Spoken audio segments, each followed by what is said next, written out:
بسم اللہ الرحمن الرحیم۔ السلام علیکم ورحمۃ اللہ وبرکاتہ۔ جو وقت گزر رہا ہے وہ تمہیں بھی آزما رہا ہے اور دشمن کو بھی۔ سورہ طٰہٰ کی آخری آیت 135۔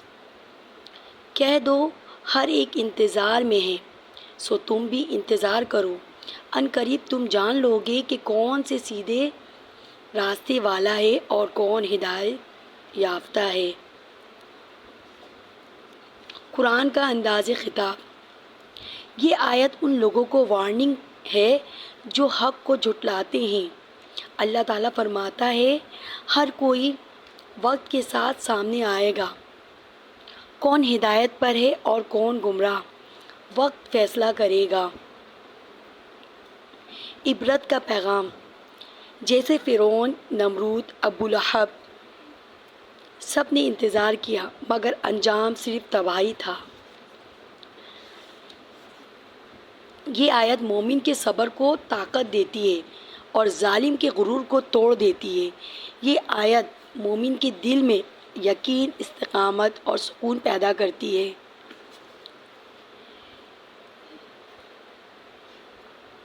آج کے دور سے تعلق۔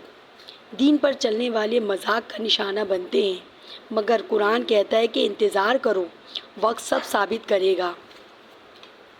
نبی کریم صلی اللہ تعالیٰ علیہ وسلم نے ارشاد فرمایا، میری امت میں ایسے لوگ آئیں گے جو حق پر ہوں گے، نہ انہیں تنقید نقصان دے سکے گی اور نہ مخالفت، یہاں تک کہ اللہ تعالیٰ کا حکم آ جائے گا۔ صحیح مسلم۔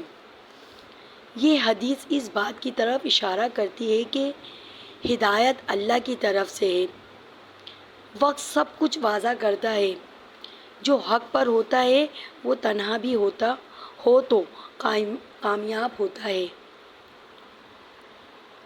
زمانہ تمہیں جھٹلاتا رہے، تم صبر سے جڑے رہو، وقت بتا دے گا کون راہ پر ہے۔ سورہ طٰہٰ کے بارے میں حدیث مبارکہ۔ نمبر 1، جو کوئی سورہ طٰہٰ پڑھتا ہے اس کے گناہ معاف ہو جاتے ہیں۔ نمبر 2، سورہ طٰہٰ پڑھنے سے آخرت میں بھی فضیلت ہے۔ نمبر 3، جو کوئی سورہ طٰہٰ اپنے گھر میں پڑھتا ہے اس کے گھر والوں کی موت آسانی سے ہوتی ہے۔